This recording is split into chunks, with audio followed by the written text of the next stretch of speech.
আসসালামু আলাইকুম। আপনাদের সকলকে আমার আলোকবর্তিকা প্ল্যাটফর্ম থেকে আবারও শুভেচ্ছা। আজকে আমরা জানি এনএসআই এর 13 থেকে 20তম গ্রেডের রেজাল্ট দেওয়া হয়েছে। যারা প্রিলি পরীক্ষায় সফলভাবে উত্তীর্ণ হয়েছেন সকলের আমার পক্ষ থেকে অনেক অনেক শুভকামনা। আমার প্ল্যাটফর্ম আলোকবর্তিকার পক্ষ থেকেও আপনাদের জন্য অশেষ শুভকামনা। আপনারা সবথেকে বড় যেই চ্যালেঞ্জটি ছিল সেই চ্যালেঞ্জটি পার করতে পেরেছেন। আপনারা আসলেই মেধাবী। আপনাদের যে স্বপ্ন গোয়েন্দা সংস্থার সদস্য হবেন সেই স্বপ্ন পূরণের সবথেকে বড় বাধা আমি মনে করি আপনারা পার হতে পেরেছেন। এখন আসবে আপনাদের রিটেন। মনে রাখবেন, প্রিলির মতো রিটেনে অনেকে লাক বাই চান্স পাস করবে না। চাকরিটি পাওয়ার জন্য আপনার প্রিলির নাম্বারও কিন্তু যুক্ত হবে না। শুধুমাত্র এই রিটেনে আপনি যেই মার্কসটি পাবেন আপনার মেরিট লিস্টে অথবা চাকরি পাওয়ার জন্য এই নাম্বারটি প্লাস ভাইবার নাম্বার শুধুমাত্র যুক্ত হবে। তাই খুব ভালো করে আজকে থেকেই এখন থেকেই খুব সুন্দর করে রিটেন প্রস্তুতি গ্রহণ করা শুরু করুন। আমি আলোকবর্তিকা প্ল্যাটফর্ম থেকে আপনাদের জন্য এই যে সাজেশন সেগুলো প্রোভাইড করার চেষ্টা করব, একই সাথে মডেল টেস্ট নেওয়ার চেষ্টা করব। একটু বলে নেই, এই সম্পূর্ণ সাজেশন যদি আপনি পেতে চান এই সাজেশন ফি হবে আপনার জন্য 300 টাকা আর মডেল টেস্ট 200 টাকা। যদি পর্যাপ্ত সময় পান, ইচ্ছা থাকে আমাদের সাথে যুক্ত হতে পারবেন। এখন আমি মূল আলোচনায় চলে যাব যে এই যে field staff, wireless operator, computer operator থেকে শুরু করে এই যে রিটেন পরীক্ষাগুলো হবে সেখানে আসলে কি ধরনের প্রশ্ন আসে আমি আমার বিভিন্ন এনএসআই সাবেক কর্মকর্তা কর্মচারীর সাথে কথা বলে, সাবেক অফিসার এবং বর্তমানে যারা রানিং চাকরি করছে তাদের সাথে কথা বলে আপনাদের জন্য একটি সুন্দর শিওর শর্ট সাজেশন নিয়ে এসেছি। প্রথমে আমরা প্রশ্নের ধরনটি দেখব। প্রশ্নের মান ফুল মার্ক 80 হতে পারে, এটা কনফার্ম না, এটা কনফার্ম হওয়ার কোনো বিষয়ও না। কি ধরনের প্রশ্ন থাকতে পারে চলেন আমরা আলোচনা করি। আপনাদের প্রশ্নে ভাব সম্প্রসারণ থাকতে পারে, চিঠি, রচনা থাকবে, বাংলা এবং ইংরেজি দুইটা টপিকের উপরে রচনা থাকতে পারে, টিকা থাকবে বিভিন্ন টপিকসের উপর, ফোকাস রাইটিং থাকবে, অনুবাদ থাকবে, 6টা 100% থাকবে, গণিত 50-50 থাকতেও পারে নাও থাকতে পারে। 19-20-এর যে সার্কুলার সেখানে গণিত ছিল, 22-23-এ গণিত ছিল না। সো এটা ডিপেন্ড করতে পারে। কিন্তু বাকি যে ভাব সম্প্রসারণ, চিঠি, রচনা, টিকা, ফোকাস রাইটিং এবং অনুবাদ সকল সার্কুলারের যে রিটেন পরীক্ষাগুলো হয়েছিল এই টপিকগুলো থাকবে। ভাব সম্প্রসারণ থাকবে, ভাবের সম্প্রসারণ করবেন, নম্বর অনুযায়ী সম্প্রসারণ করবেন। 10 নম্বর থাকলে 2 থেকে 3 পেজ লিখবেন। চিঠি ফরম্যাট শিখে যাবেন। রচনা 20 নম্বরের রচনা হলে 5 পেজ লিখবেন, 6 পেজ লিখবেন। টিকা ছোট একটি টপিকের উপর হতে পারে। ফোকাস রাইটিং লিখবেন।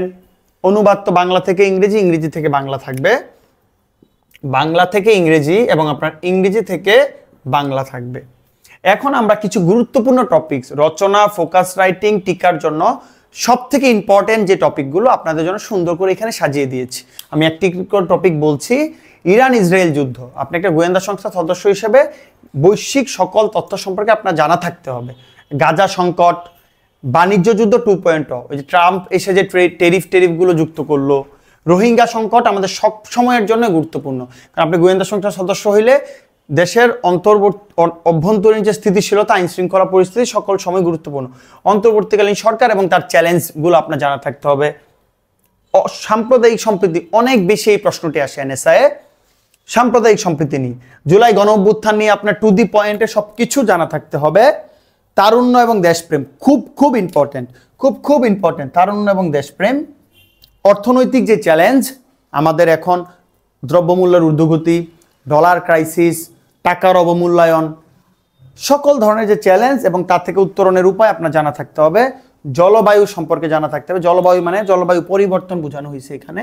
আমাদের জলবায়ু পরিবর্তন এই বিষয়টা এবং জলবায়ু পরিবর্তনের ফলে বাংলাদেশের উপর কি প্রভাব পড়ে। 4th ইন্ডাস্ট্রিয়াল রেভলিউশন খুবই ইম্পর্টেন্ট। 4th ইন্ডাস্ট্রিয়াল রেভলিউশন, এই যে টপিকগুলো এগুলো হট, মোস্ট ইম্পর্টেন্ট। এর বাইরেও কিন্তু আরও টপিক ইম্পর্টেন্ট আছে যেগুলো পড়লে আমি বিশ্বাস করি ইনশাল্লাহ সফল হবেন। যা আমাদের এই সাজেশনে থাকবে, সাজেশন ফি 300 টাকা। প্রিলির জন্য আমাদের একটি সাজেশন ছিল, আপনারা জানেন। একইভাবে রিটেনের জন্য আমরা আপনাদের জন্য একটি সাজেশন দিব। ইরান ইসরায়েল যুদ্ধ, গাজা সংকট, রোহিঙ্গা সংকট, অন্তর্বর্তীকালীন সরকারের চ্যালেঞ্জ, সাম্প্রদায়িক সম্প্রীতি, জুলাই গণ অভ্যুত্থান, একই সাথে অর্থনৈতিক চ্যালেঞ্জ, জলবায়ু পরিবর্তন এবং ফোর্থ ইন্ডাস্ট্রিয়াল রেভলিউশন, চতুর্থ শিল্প বিপ্লব অথবা ডিজিটালাইজেশন, যেভাবে আপনার প্রশ্নটি আসুক, এই প্রশ্নগুলো যদি আপনি খুব ভালোভাবে পড়ে যান, একই সাথে ভাব সম্প্রসারণ আপনি কিছু পড়ে গেলেন, চিঠির ফরম্যাটিং পড়ে গেলেন, রচনা, টিকা এবং ফোকাস রাইটিং, এই জিনিসগুলো পড়লে আপনার মোটামুটি অনেক কিছুই কমন পড়বে। একই সাথে বাংলা থেকে ইংরেজি অনুবাদ, ইংরেজি থেকে বাংলা অনুবাদ আসতে পারে, এগুলো আসবে। তার সাথে ম্যাথের বিষয়টি হচ্ছে থাকতেও পারে, নাও পারে। আপনি কিছুটা প্রস্তুতি গ্রহণ করবেন ম্যাথের, কিন্তু এই জিনিসগুলো যদি আপনি ভালো করে লিখতে পারেন, এই যে এই পাশের 5টি পয়েন্ট, আপনি চাকরি পাবেন। তাই আমার বিশ্বাস থাকবে, আমি যেই সাজেশনটি আপনাদের দিয়েছি, প্রথম কাজ হবে এই জিনিসগুলো খুব ভালো করে পড়ে ফেলা। আপনি নিজেও পড়তে পারেন, আমার সহায়তা নিতে পারেন। যদি আপনি নিজে খুব সুন্দর করে গুগল সার্চ করে পত্রিকা পড়ে এই তথ্যগুলো সংগ্রহ করবেন, একই সাথে চিঠির ফরম্যাট দেখবেন, ভাব সম্প্রসারণ কীভাবে লিখতে হয় দেখবেন, অনুবাদ যদি আপনি পড়া দেখেন, আপনি ভালো করবেন। একটি কথা মনে রাখবেন, অনেক বড় বাধা আপনি পার হয়ে এসেছেন।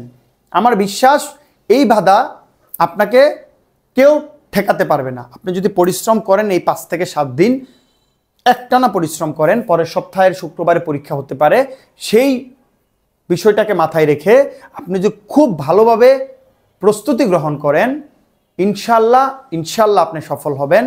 আমার বিশ্বাস আপনি সফল হবেন। আপনাদের জন্য শুভকামনা রইল।